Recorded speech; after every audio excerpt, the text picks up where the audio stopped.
Jadi Habib Ali Hinduan jangan niru Habib Ali Hinduan yang ada di Banyuwangi itu ya. Jangan niru, saya nasihati panjenengan.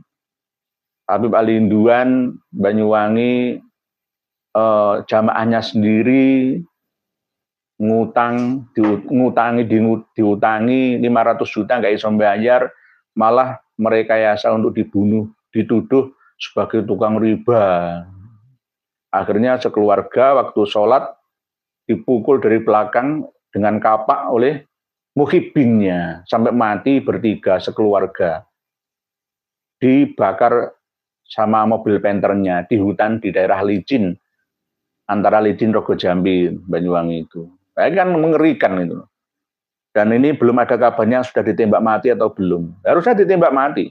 Membunuh 3 orang ya. Sudah membunuh, membawa lari uangnya yang dibunuh 500 juta sama utang 3 nyawa. Ayo bandingkan, bayangkan dosanya kayak apa. Kenapa Mbak Alawi diem aja, malah mukibinya yang cuap-cuap pengen jadi pahlawan. Ya itulah cara penjajah seperti Belanda dulu kan begitu. Yang disuruh maju itu ya Londo Sawo Mateng, dibantu Londo Ireng. Sejak dulu kok Pak Imam Ngambali seperti itu, taktiknya itu seperti itu. Belanda itu negara kecil, kok bisa menjajah negara kita sebesar ini loh, sampai ratusan tahun itu loh. Coba kita bayangkan, rahasianya di mana? Rahasianya itu pinter mengadu domba, dan kita ini kelemahannya adalah mau diadu domba. Sejak dulu mari kita ambil pelajaran, kok malah kita masih nggak belajar dari sejarah itu.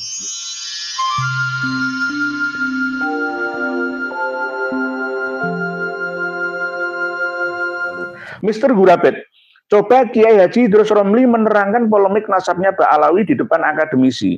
Sumpah bakalan ditertawakan Idrus Romli dan nasabnya Mbak Alawi secara akademisi jelas-jelas tertolak sebagai duriannya Nabi. Nggih. Kalau hanya berdasarkan nukilan kitab-kitab hanya sekelebatan gitu ya, itu hanya sekedar ya yang diketahui oleh mu'alif kitab tersebut gitu loh. Lah apakah beliau tidak alim-alim? Saya percaya kealimannya Ibnu Hajar al-Asqalani, Ibnu Hajar al-Haytami, Syekh Yusuf Ismail An-Nabhani, saya percaya. Tetapi kan tidak ada manusia yang maksum kecuali Rasulullah Shallallahu Alaihi Wasallam. Bisa diprank, bisa dikadali, bisa dikibuli, bisa dikelabui. Loh, apakah Romo Kiai Haji Hasyim Asy'ari bisa dikelabui? Ya saya nggak mengatakan seperti itu. Itulah tafsir panjenengan yang tidak setuju dengan ungkapan saya. Yuk, saya ya bisa dikelabui. Loh, sekelas manuskrip Quran saja loh bisa salah. Ayo coba. Quran ini bisa salah. Sekelas Imam Bahauddin Al-Janadi, kurang hebatnya kayak apa? Ahli sejarah, penganut torekoh, ya kan? Alim al-lama, ya bisa salah. Bisa salah. Jadi kalau kita berpegang teguh pada kitab As-Suluk 100% juga salah. Nggak boleh. Nggak boleh. Ya termasuk diantaranya perbedaan Abdullah, Ubaidillah, lalu Ubaid itu. Jadi intinya kan sumbernya dari situ. Ini yang terus dipertentangkan, dikaji terus, dicari terus oleh Gus Rumel Abbas. Jadi coba Gus Rumel Abbas simak saya. Insya Allah nanti ketemu kok, nggih, ketemu nanti. Ternyata iya ya, ada memang manuskripnya saya punya dua-duanya itu, Pak. Nggih. Nggih, begitu nggih. Jadi jika mau representasi ke kalangan akademisi, monggo nggak apa-apa nggih. Kiai Haji Idrus Romli, silahkan. Kalau di kalangan pesantren mungkin masih dianggap sebagai orang yang alim, tapi kalau sudah keluar dari kandang pasti ya kealimannya ya bisa hilang, karena kita ini sekarang sudah sama-sama sudah sama-sama. Nanti insya Allah seandainya pihak negara mengundang kami ini untuk presentasi di hadapan mereka, akan kita terangkan secara narik-narik siapapun yang menjadi pimpinan negara atau bangsa ini selama 5 tahun yang akan datang, tetap kami dukung asalkan demi kemaslahatan rakyat bersama, tanpa membedakan mana partainya, dari mana asal-usul suku ras dan bangsanya, bahkan dari agamanya. Semua warga negara Indonesia harus diayomi. Jadi ada yang ngece saya, oh ini ketir-ketir nanti yang ini jadi nanti saya akan nggak bisa. Zamannya sudah beda. Ini era keterbukaan informasi, saling mengawasi. Nggih, begitu Pak Mustur Grabet. Pak Winerianto Anto, wow mantap Kiai, dibacakan ya gamblang ya Kiai dari tempat perpustakaan orientalis. Tapi siap-siap Kiai ntar dibilang itu kan kitabnya agama lain. Seperti alasan mereka kitab Syiah, wah slow Kiai. Nanti saya dibilang, oh dari museum dan perpustakaan Chester Beatty Dublin Irlandia, oh berarti orientalis. Yang nulis itu ya orang asli Yaman, cuma disimpan di sana karena memang universitas-universitas luar negeri di Eropa itu dulu niru peradaban umat Islam yang ada di bumi Timur Tengah dan Timur Jauh, yang peradabannya lebih jauh lebih maju daripada peradaban Eropa Timur dulu yang masih ibarat matahari belum terbit dari barat. Itu sekarang sudah terbit dari barat, karena semua dikendalikan oleh orang-orang barat, baik ilmu dan teknologi. Gitu loh. Oke. Nanti dipaksa loh, enggak yang nulis ini yang paling tua. Dublin Irlandia itu manuskrip As-Suluk yang paling tua, abad 8, 724 kalau nggak salah. Ahmad Mustahid. Gus Idrus Romli, kata Hasan Asyarif Channel, memalukan alma mater dan lucu. Sejarah dijawab, oke. Kata Prof. Sugeng Sugiarto, bahasa Jawa buat Balawi dan pembelanya Rai Gedek. Saya kadang-kadang itu kalau mengucapkan kata-kata yang, aduh saya itu nggak mau lah. Tolol, bodoh, goblok, bukan tuntunan agama Islam seperti itu. Kalau mereka marah ya karena memang nggak ada dasarnya. Bisanya ya marah-marah. Orang yang salah itu biasanya marah-marah. Karena nggak merasa bersalah itu. Akhirnya bisanya ya marah-marah. Nggak ramah-ramah. Orang pinggiran, orang takabur, sok lebih suci, sok lebih hebat pasti dan pasti jatuh cepat atau lambat. Kini saatnya jatuh tuh. Oleh sebab itu kita tidak boleh sombong. Fir'aun itu sombong ya jatuh, ya. Iblis sombong ya jatuh. Pak Alawi, para habib itu sombong, ya jatuh. Jatuhnya apa? Karena merasa paling tinggi, paling super, paling suci sendiri, paling derajatnya paling tinggi di antara suku-suku bangsa yang lain di Indonesia. Merasa paling suci rasnya, paling super sendiri. Ya akan jatuh, dihinakan. Nggih, jangan begitu. Nggih. Punya Tri Sulaweda Ribbon, Idrus budaknya Harib, nggih. Bukan budaknya, nggih, Pak Tri Sulaweda Ribbon, mungkin belum sadar. Insya Allah kok. Doa kita semua, semoga kiai-kiai kita itu kembali ke habitatnya, membela bangsa dan negaranya. Nggih. Saya itu diceritani sampai ngeri itu di Pati, Jawa Tengah itu, kiai-kiai itu dipalai, 1 bulan itu bisa 5 juta. Didatangi untuk menjualkan minyaknya, akeknya. Akek harganya itu 15.000, minta 1,5 juta. Aduh, sampai ngeri saya itu dilapori, alhamdulillah sekarang berkurang. Mereka itu sama takut. Untuk yang kiai-kiai kampung itu kan lugu-lugu gitu loh, lugu-lugu. Nggih, Pak Garuda Sakti. Idrus Romli, jangan saya lindungi. Kiai Haji Idrus Romli itu kalau dikatai elek-elek itu saya juga nggak seneng. Jangan, itu juga ulama, ya, warasatul anbiya, ya cuma harus disadarkan supaya sadar, dipahamkan supaya paham. Kadang-kadang ucapan yang mengandung sihir ya, inna minal bayani lasihron itu bisa membuat pikiran para pengikutnya, muridnya, jamaahnya itu menjadi bingung. Wes ikut aja Kiai Haji Romli berdasarkan ini loh, ulama-ulama yang hebat masa dulu. Berdasarkan apa? Enggak ada, itu hanya mencantumkan, hanya sekedar mengutip, mencantumkan, mencantolkan, mungkin tanpa izin juga bisa. Ya sama seperti saya menurut Abdul Azhab ini kurang alimnya, mana kitabnya? Oh saya sudah punya kitab nasabnya, saya pelajari nggak sesuai dengan pengarangnya. Ada polarisasi, ada pola-pola yang tidak bisa diterima oleh akal sehat sesuai dengan sejarah yang ada. Walaupun begitu tetap saya juga ada kelemahan. Wong sekelas Imam Al-Janadi aja bisa salah, apalagi saya. Nggak ada apa-apanya, nggak ada apa-apanya gitu. Jadi bisa juga kiai-kiai kita diprank oleh Mbak Alawi, ya bisa salah, bisa keliru. Oleh sebab itu kita harus mencari data pendukung yang lebih lengkap, lebih luas, gitu. Jangan hanya 1 kitab, 2, 5 kitab saja, nggak cukup, nggak cukup. Harus ada data pembanding baik yang internal ataupun eksternal, baik kitab nasab ataupun kitab sejarah.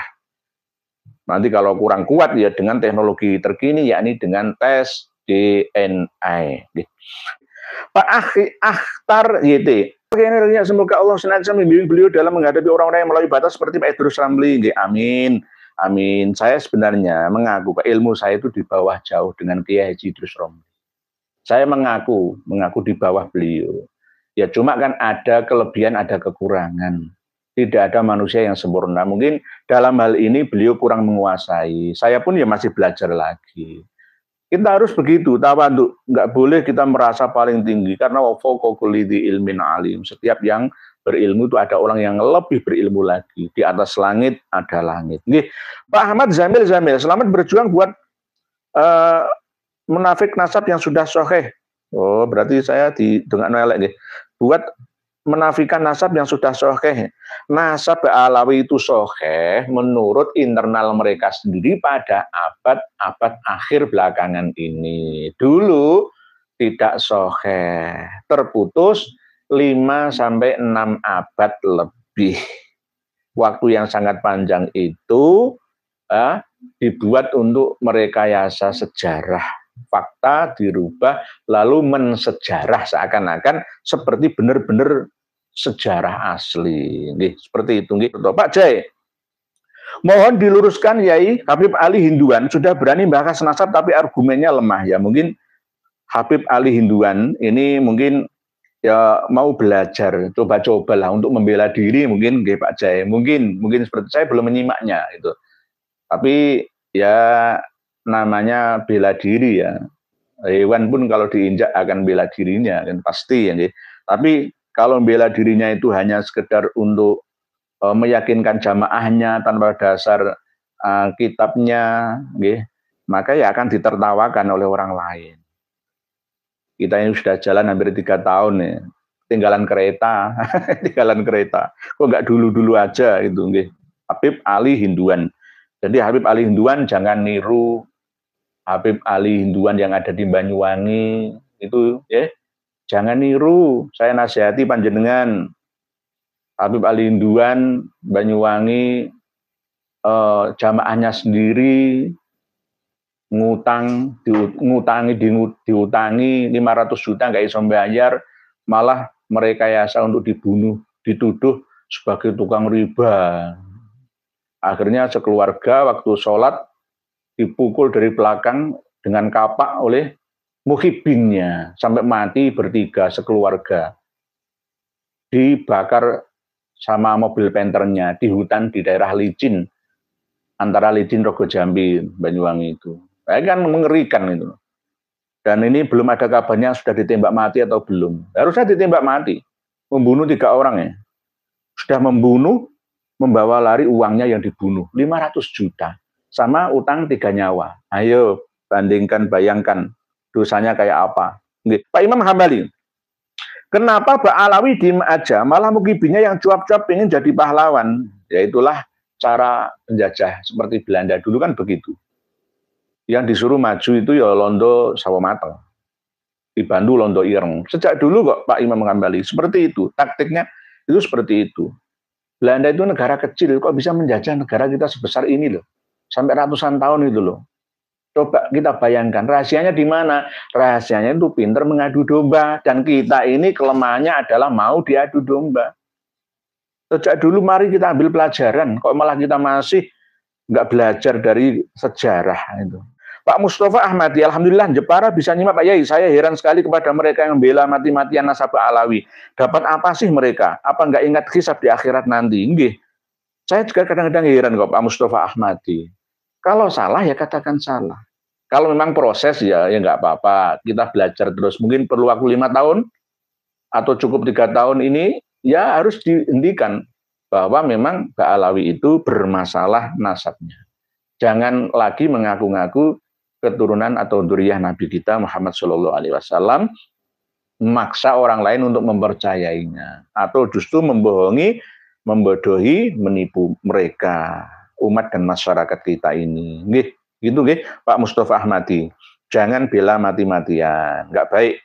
Jangan kultus berlebihan. Pak Muslimang, saya merasa para mukibin itu merasa tertipu. Jadi sekalian saja mereka membantu menyiapkan kursi di neraka buat para majikannya, yaitu imigran Yaman. Mungkin ada benarnya seperti itu.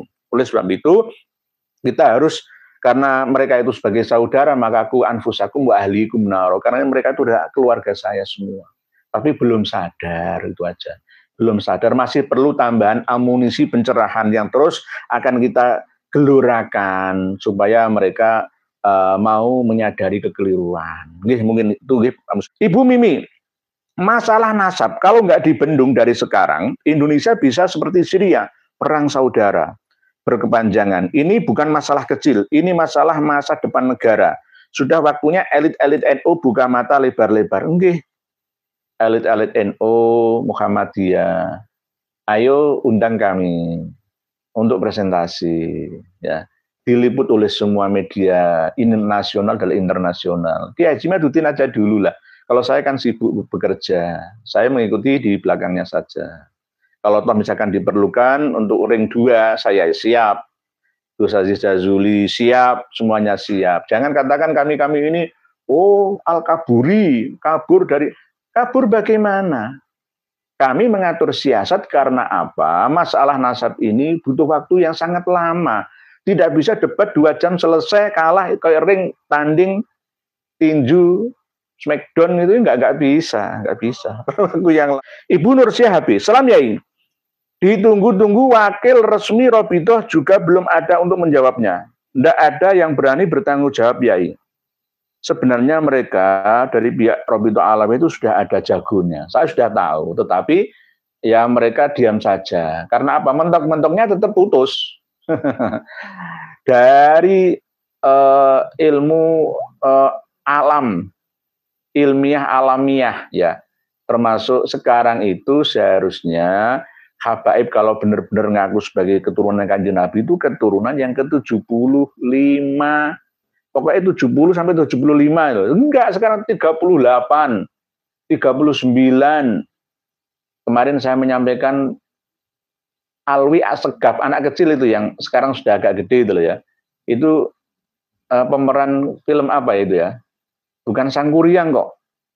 Film yang itu loh pernah Prabu Siliwangi itu loh ya. Kian Santang itu loh ya, Raden Kian Santang itu loh ya. Itu ke-40 katanya, tetap jauh, nggak ada. 1.500 tahun itu harusnya 75 generasi. Cobalah, cocokkan keliling ke seluruh dunia, nggak matuk, nggak gatuk. Berarti kan ada yang hilang, 550 tahun hilangnya, atau 650 tahun hilangnya. Nggak ditemukan leluhurnya itu, hilang, ditelan zaman. Terus ya HB, ini baru urusan dunia saja macam atau apalagi di akhirat nanti ini. Jadi harus bertanggung jawab. Mengaku-ngaku harus bertanggung jawab sesuai dengan pengakuannya. Buktinya seperti apa? Ya itulah hasil ceramahnya para habaib yang ada di Indonesia. Ya seperti itu kan. Berarti kan sudah diperlihatkan oleh Allah, gitu loh. Kita ini sudah diperlihatkan oleh Allah siapa sebenarnya mereka, tetapi kita kadang-kadang masih menolaknya. Ayat yang tercipta jelas diperlihatkan di depan mata kita oleh Allah Ta'ala, kok kita masih menolaknya? Ya kan? Gimana? Ya gitu. Di akhirat nanti lebih sorong Bu Nur Syahab. Bu Mimi, 20-30 tahun lagi Indonesia akan tunggang langgang menghadapi masalah nasab. Kalau nggak dibendung dari sekarang, hati-hati. Harus hati-hati, harus dikat, dipotong, digunting. Mulai saat ini. Kalau nanti terus dibiarkan, bahaya akan mengancam negeri ini. Kami tidak ingin dengan cara yang ya tidak baik lah. Dengan cara yang baik-baik. Menyadarkan dengan cara yang bijaksana. Saya tidak pernah membalas perkataan, buru-buru lah. Mungkin saya nggak mau. Walaupun saya dikata-katai seperti itu. Ya biasalah. Kacang ninggal lanjaran. Buah jatuh tidak akan jauh dari pohonnya atau pedagang buahnya, atau guru kencing berdiri ya murid kencing berlari. Saya tidak akan membalas keburukan dengan keburukan. Saya balas misui, saya balas enggak, bukan itu enggak ada dalam tuntunan akhlakul karimah kita. Nggak ada. Awan Zuhri, segera konsolidasi Pak Kiai, laporkan Robito Alawiyah ke polisi agar Lutfi bin Yahya tidak berlindung di ketiak pemerintah yang baru terpilih. Hari ini sudah ada pergerakan yang ada di Cirebon Buntet sana. Insya Allah sudah ada gerakan-gerakan kita untuk pelurusan sejarah. Perampokan makam-makam itu akan diluruskan kembali, kalau salah ya harus dirobohkan. Gitu. Dengan cara yang tetap menggandeng pihak pemerintah. Kita ini negara hukum, nggak bisa seenaknya main hakim sendiri. Nih, Sultan Effendi, saya benar-benar berharap bisa ada pertemuan yang serius membahas tesis nasab ini dari dua teori yang berbeda. Cuma penyelenggaranya ya Pak Sultan Effendi, penyelenggaranya itu harus dari NU Muhammadiyah atau pemerintah. Kalau penyelenggaranya Robito Alawiyah saya nggak setuju, karena mesti akan berpihak sebelah. Atau penyelenggaranya dari pihak kita itu juga tidak imbang, nggak seimbang, nggak objektif nantinya. Jadi dari pihak pemerintah atau organisasi massa Islam terbesar NU atau Muhammadiyah. Belajar ilmu, terus gaungkan nilai kesetaraan Pak Kiai. Jangan terus-terusan masyarakat Indonesia dibohongi oleh oknum Habib yang ngaku-ngaku sebagai cucu Nabi Shallallahu Alaihi Wasallam yang bersifat memaksa orang lain agar percaya dan hormat. Nggih, siap. Saya harus memberi contoh. Saya itu sering didatangi oleh orang-orang, Pak Yai itu gelarnya apa? Pak Yai itu dari ningrat apa? Alas biasa sama. Ayo berpacu dalam kebaikan. Ayo berpacu dalam ketakwaan. Nah, ayo bareng-bareng dalam ibadah, baik yang berhubungan dengan sama manusia ataupun berhubungan dengan Allah Ta'ala. Ayo bersama-sama. Gitu. Jadi jangan sampai terus nanti kita ini dituduh paling ini Duriah Wali Songo, para ningrat itu ya paling kepengen dihormati. Enggak, saling menghormati. Kita enggak minta atau gila hormat, enggak, atau minta keuntungan dikasih, enggak. Kita ini bekerja sendiri-sendiri. Dia cari duit sendiri. Pak Aung, uang Cirebon hadir, monggo, nggih Pak Aung. Pak Agus Haryadi, Assalamualaikum Yai, Waalaikumsalam, nggih Pak Agus Haryadi. Untuk mengcounter mereka rasanya sudah cukup, sekarang yang perlu dilakukan bagaimana caranya memutus generasi supaya generasi yang sekarang dan yang akan datang bisa ngerti. Nggih. Kita akan melangkah ke tahap yang kedua, nggih Pak Agus Haryadi, sesuai dengan anjuran panjenengan. Generasi kita, wahai umat Islam Indonesia, wahai bangsa Indonesia, marilah kita maju bersama.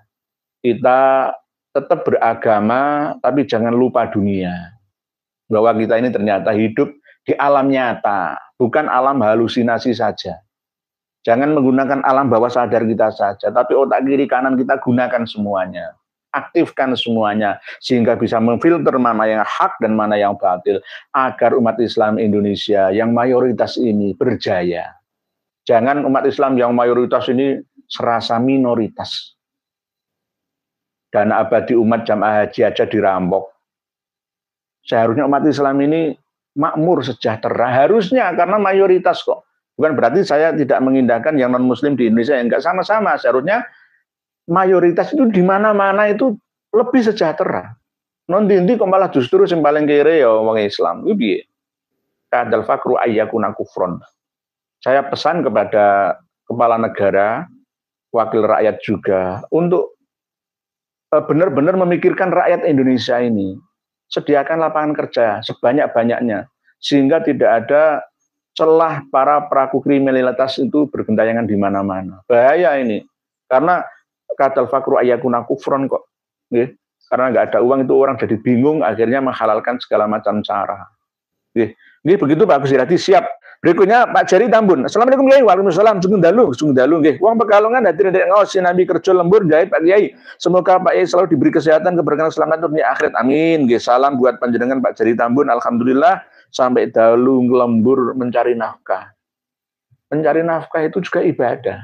Tapi kalau menurut para habib, jangan memburu dunia, uang akan mentinggalkan. Tapi wah dewe seneng duit, aneh ya kan? Tapi kalau bagi saya kan orang kan macam-macam. Ada yang kesempatan kerjanya itu malam, ada yang siang.